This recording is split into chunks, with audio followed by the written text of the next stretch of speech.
Yes. आप सभी को नमस्कार। मैं दर्शकों से बता दूं कि आज मेरे साथ ये रमेश भाई, दिनेश भाई, अतुल भाई, ये सारे लोग गुजरात से आए हुए हैं और दो लोगों के पास तो छोटी छोटी अपनी गौशालाएं हैं, 200 काऊ की। और जैसा कि मैं अधिकांश में बात करता रहता हूं कि आज देश में जितनी भी गौशालाएं हैं वो बड़े दिलेर लोग हैं जो गायों की सेवा के लिए इतना तत्पर है। और रियलिटी तो ये है कि जो अपना घर फूंक तमाशा देखना चाहे, मतलब घर के सदस्यों को नाराज करके गायों की सेवा करना चाहे, वही कर सकता है, क्योंकि गाय आज की तारीख में बोझ बन चुकी है। उसके बावजूद कुछ लोगों को अपना गाय से मोहब्बत है, इसलिए वो कर रहे हैं। तो आप लोग बेसिकली आज इसीलिए आए थे कि मैं अपनी गौशाला को फायदे में या नो प्रॉफिट नो लॉस में कैसे ले आऊं। तो मित्र, मैं अक्सर कहता हूं कि गाय को हमने सदियों से, हमारी भारतवर्ष में सनातन काल से हमने गाय को माँ माना है। और गाय को माना क्या है, गाय मेरी माँ थी ही। वो थी इसलिए क्योंकि गाय का पहला प्रोडक्ट था बछड़े। खेती का संपूर्ण दारोमदार बैलों पर निर्भर करता था और गाय हमको जब बछड़ा पैदा कर देती थी तो घर में उल्लास का माहौल हो जाता था।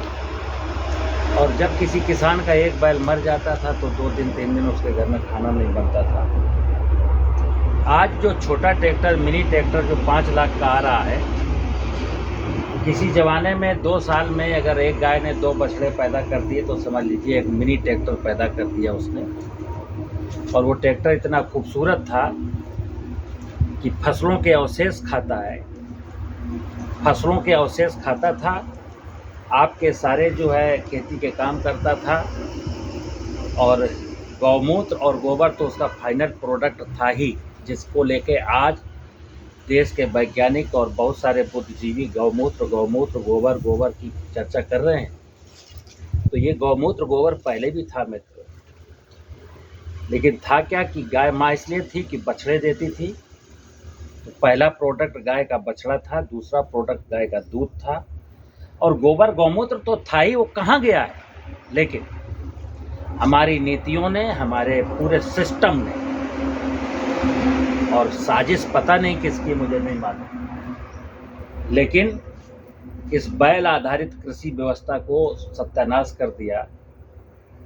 मैकेनाइज्ड फार्मिंग हो गई तो बैल खत्म हो गए। फिर गाय का दूध पतला है, उसमें मक्खन नहीं है, इसलिए गाय का दूध भी लोगों ने खाना बंद कर दिया और भैंस के दूध पर आश्रित हो गए। गाय का दूध 30 रुपये लीटर, भैंस का दूध 7 रुपये लीटर। गाय के बछड़े का खेती में उपयोग नहीं, तो देश में कौन सा किसान है जो गाय पाले? क्योंकि गाय का दूध कंज्यूमर नहीं खरीदना चाहता और गाय के बैल से खेती नहीं हो रही है। अब कहा जाता है कि गाय के गोबर और गौमूत्र की महिमा बहुत निराली है, होगी निराली, देते रहिए भाषण। लेकिन कोई भी देश का किसान गौमूत्र और गोबर के लिए तो गाय नहीं पालेगा। जिस किसान ने बछड़े के लिए गाय नहीं पाली, दूध के लिए गाय नहीं पाली, वो गौमूत्र गोबर के लिए तो गाय नहीं पालेगा। तो आप रमेश भाई और जो भी भाई हैं, बेचारे क्या बताऊं, मैं पोरबंदर से चल के यहाँ तक आ गए। तो आपकी जिज्ञासा थी कि मैं कुछ क्या करूं, गाय का गोबर बहुत सारा है और इसको कैसे देश दुनिया में, अपने इलाके में लोगों को प्रमोट करूं कि वो कुछ, मेरी कम से कम जो 150-200 गाय हैं उनमें मुझे भूसा ना मांगना पड़े, भूसे की व्यवस्था हो जाए। चलिए, तो आपको सिलसिला शुरू करता हूँ। गाय का बिजनेस या गाय की बात शुरू होती है धरती से। धरती को मैं शिव कहता हूँ और शिव की सवारी है बैल, नंदी। वेदों का, जहाँ वेद लिखे गए जिस धरती पर, वो अब लोग ऐसे अज्ञानी हो जाएं तो मैं क्या करूँ। ये धरती ही शिव है और इसकी सवारी है नंदी, बैल। बैल को अगर इग्नोर कर दिया तो शिव अप्रसन्न है। शिव हमारे कहते थे कि शिव हमको जहर दे दो, जहर का मतलब है जो आपके उपयोग की लायक चीज़ें ना वो दे दो। अपना मलमूत्र दे दो, पशुओं का मलमूत्र दे दो, घास फूस दे दो, पशुओं का छोड़ा हुआ चारा दे दो, सब्जी दाल सड़ गई हो तो वो भी दे दो। शिव की ये डिमांड है। लेकिन हमने कहा ये तुमको कुछ नहीं देंगे, हम तुमको सिंथेटिक रसायन देंगे और खूबसूरत जहर देंगे। तुमको जहर पीने का बहुत शौक है ना, हम तुमको और खूबसूरत जहर पिलाएंगे। और वो जहर पिलाया तो क्या हुआ, शिव की सारी बारात मर गई। आपने सुना होगा शिव की शादी में कौन था, तो सांप था, बिच्छू था, नादिया था, भूत था, पिशाच था, 84 लाख योनियों के जीव जंतु थे। और हमने वो शिव में जितने भी लोग रहते थे, शिव की सवारी थे, उनको सबको मार डाला। जब माँ मर गई, इसी को शिव कहते हैं। और शिव के ऊपर जो 84 लाख योनियों की माया, इसको हम पार्वती कहते हैं। प्रकृति के रूप में जो देखने वाली माया वो पार्वती है, और ये धरती ही शिव है, सदा शिव और आदि शक्ति दुर्गा। अगर हमें शिव का स्वरूप इस धरती में नहीं नजर आया और दुर्गा का स्वरूप इस प्रकृति में नहीं नजर आया, तो आप कैलेंडर में शिव और दुर्गा को खोजते रह जाइए, आपकी पीढ़ियां मर जाएंगी, बर्बाद हो जाएंगी, और आपको शिव के दर्शन नहीं होंगे, न पार्वती। तो प्रकृति की व्यवस्था में ही देखना है। अब प्रश्न है खेती का, किसान का। तो किसानों से एक ही चीज मैं अक्सर कहता हूँ, मेरी बात उतनी सी है, छोटी सी बात है, 2.5 अक्षर प्रेम का पढ़े सो पंडित हो। और इस संसार में है नहीं, किसी विषय को कॉम्प्लिकेटेड चाहे जितना कर दिया जाए, लेकिन यथार्थ क्या है कि विषय बहुत छोटा सा है कि हमको इस पंच महाभूत ने बनाया है। पंच महाभूत माने भगवान, भूमि, गगन, वायु, अग्नि, नीर। अब मनुष्य को जिसने बनाया है, मनुष्य को जो पाल रहा है, और मरने के बाद मनुष्य को जहाँ शरण लेनी है, दुर्भाग्य से मनुष्य उस भगवान को ना समझ करके मनुष्य खुद भगवान बना रहा है। नाना प्रकार के भगवान बना लेता है, और हम उस भगवान को पूजना चाहते हैं जो मैंने बनाया है। हम उस भगवान को बिल्कुल नहीं पूजना चाहते जिसने हमें बनाया। बस यही मेरा दुर्भाग्य है, यही मेरे पतन का कारण है, यही मेरे दुखों का कारण है। और कहते हैं कि इंसान के जीवन में उसका अंतिम लक्ष्य है मोक्ष। तो मोक्ष अगर प्राप्त करना है, मोक्ष का मतलब होता है कल्याण। कल्याण अगर चाहिए तो फिर कहा गया है कि दर्शन एक मार्ग है जो आपको कल्याण करेगा। दर्शन का मतलब है अपनी आंखों से जो दिखता है उसको ठीक से देखिए। तो चलो बात खेती किसानी की है, तो खेती किसानी में मैं किसान से कहता हूँ तुमको जमीन दिख रही है ना? बोला हाँ साहब दिख रही है। हमने कहा इसकी उर्वरा शक्ति नहीं दिख रही ना। सब वो कैसे देखी जाती है? तो फिर विज्ञान कूद पड़ा, मेरे पास आइए मिट्टी लेकर के, मैं जांच करके बताऊंगा। तुम्हारी आंखें फूट गई हैं क्या? अगर आप धरती माता को आप बारीक नजरों से नहीं देख पा रहे हो तो लानत है, डूब मरो चिल्लू भर पानी में। जब आप फसल बोते हो और फसल ग्रो नहीं कर रही है ठीक से, आपको यूरिया डीएपी देनी पड़ रही है, इसका तो मतलब हो गया ना कि धरती माता बीमार है, उसका इलाज करिए। तो धरती दिख रही, धरती को ठीक से देखना है, धरती में माँ को देखना है, और माँ क्या चाहती है वो आपको समझना है कि माँ के साथ कैसा बिहेव करें। तो पहला चीज, अगर ये धरती मेरी माँ है तो फिर पिता भी कोई होगा, तो खेती के नजरिए से बोल रहा हूँ। अगर धरती माँ है तो विष्णु मेरा बाप है, जो बारिश में हर साल 3 महीने के लिए आता है माँ से मिलने। उसको मिल लेने दो।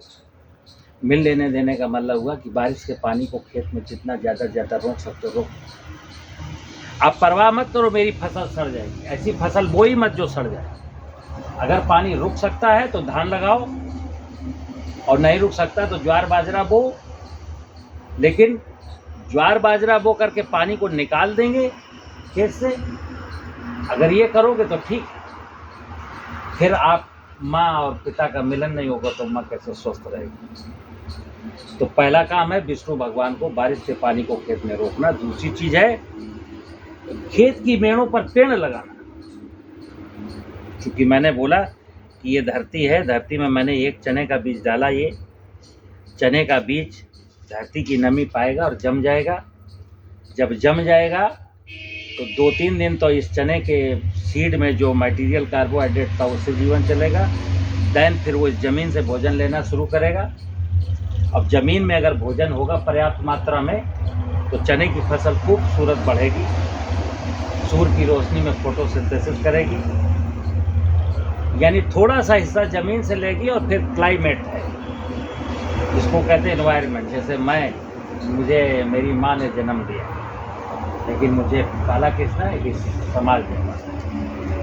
परिवेश, पर्यावरण। अगर वे एक माँ बाप अच्छे हैं और अच्छी संतान पैदा हो गई है और उसका पर्यावरण खराब हो जाएगा तो फिर माँ बाप लाख अच्छे बने रहे, वो संतान खराब हो गई। इसी प्रकार एक बीज चने का अच्छा था, सॉइल अच्छी थी, लेकिन क्लाइमेट खराब हो गया तो फिर वो बीज खराब, वो फसल खराब होनी। तो धरती माँ की उर्वरता को सजाने की बात एक दिमाग में रहनी चाहिए। और फिर क्लाइमेट कैसे ठीक रहेगा? तो क्लाइमेट माने जलवायु। जलवायु का तो अंग्रेजी है क्लाइमेट, जल और वायु। मैंने कहा वर्षा का पानी खेत में रोक दो तो जल का काम हो गया, खेत की मेड़ पर पेड़ लग गए तो जलवायु, वायु भी का हो गया, वायु आ गई। उसके बाद है बायोडाइवर्सिटी, जैव विविधता। 84 लाख योनियों की माया, नाना प्रकार के पक्षी, नाना प्रकार के तितली, मधुमक्खियाँ। जब ये ज़मीन अच्छी हो गई और पेड़ पौधे खेत की मेड़ पर खूबसूरत हो गए तो आपके खेत में चिड़ियाँ और तितली और मधुमक्खी आ ही जाएंगे। अब ना कोई बीमारी लगने वाली है, ना कोई कीड़ा लगने वाला है, ना आपको यूरिया डीएपी की जरूरत पड़ने वाली है और सिंचाई के पानी की जरूरत कम होने वाली है।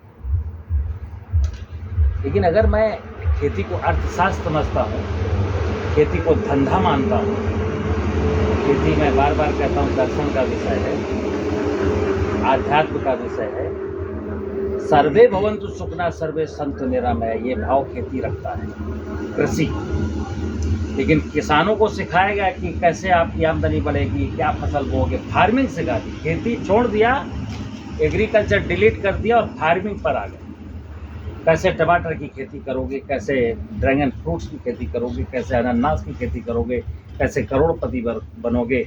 और ये लखपति और करोड़पति का सपना जब किसान को दिखा दिया लोगों ने तो उसी में किसान बर्बाद। जब उसको किसी ने कोई सपना नहीं दिखाया था, जब वो सपना नहीं देखता था तो आवाज था, उसके चेहरे पर मुस्कान थी और वो अन्नदाता कहलाता था और कहा जाता था उत्तम खेती मध्यम मान्य शिक्षा की।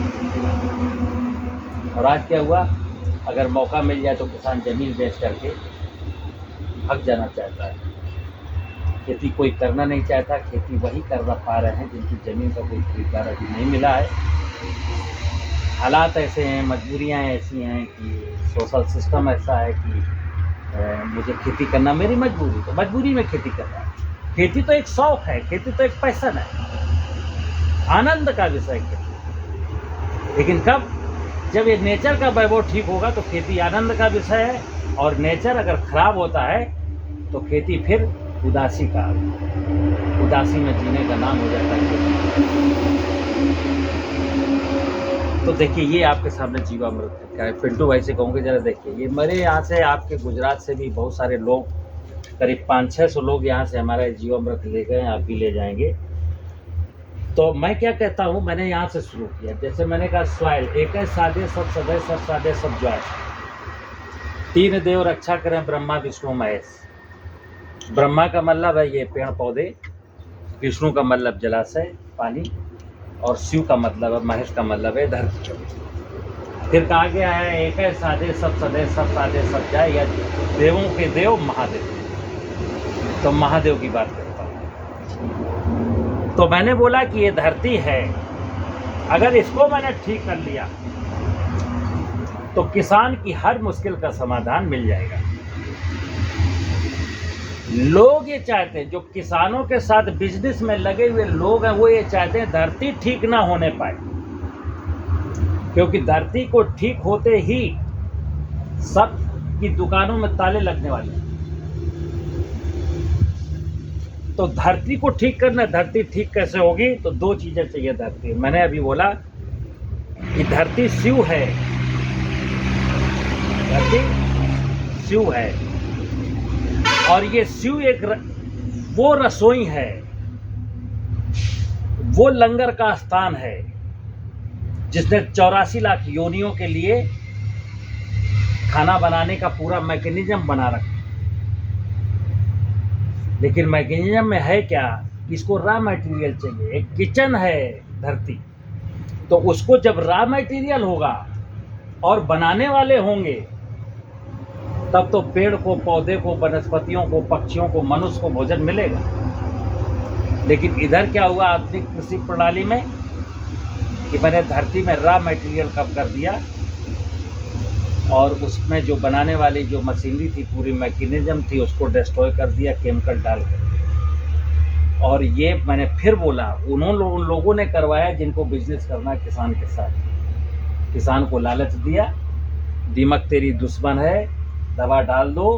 किसान ने क्लोरोपाइरीफास डाला और भूमि में सारे के सारे जीव जंतु जो भूमि को जिंदा बनाए हुए थे वो सब मर गए।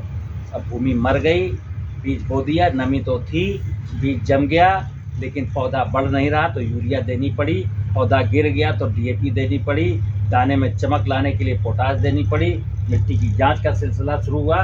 किसी ने कहा जिंक की कमी है, किसी ने कहा सल्फर की कमी है, किसी ने कहा बोरोन की कमी है, और किसान डालता डालता चला गया और पहुंचा कहाँ, उसके घर की जेवर बिक गई, वो आत्महत्या करने की कगार पे आके खड़ा हो गया, उसकी जमीन बंजर हो गई। और ऐसे में जब कोई कहता है किसानों की आमदनी दोगुनी करेंगे, तो मैं स्पष्टवादी व्यक्ति हूँ, मैं कहता हूँ किसान अपनी आमदनी दोगुना करने के चुटियापे में ना फंसे। किसान की आमदनी तब दोगुना हो जाएगी जब इस धरती माँ की उर्वरता को दोगुना बढ़ा दोगे तो आपकी आमदनी दोगुना होगी। अगर धरती की उर्वरता में बढ़ोतरी नहीं की, वर्षा का पानी नहीं रोका, खेत की मेड़ पर पेड़ नहीं लगा, तो दुनिया में ऐसी कोई टेक्नोलॉजी नहीं है जो किसान की आमदनी को बढ़ा सके। ठीक है ना, तो ये मेरी धरती है। तो ये जो जीवामृत अभी पिंटू भाई ने दिखाया कि ये जंगल के लाभदायक सूक्ष्म जीव हैं जो मैंने बोला कि पेस्टिसाइड डालने से मर गए। तो क्या हुआ कि ये मैं जंगल से बैक्टीरिया लाया और जंगल की मिट्टी में बैक्टीरिया थे, इस ड्रम में डाल दिया, इनको चीनी और गुड़ और आटा जैसी चीज़ें डाल दी, उनमें ये प्रोपोगेट किया।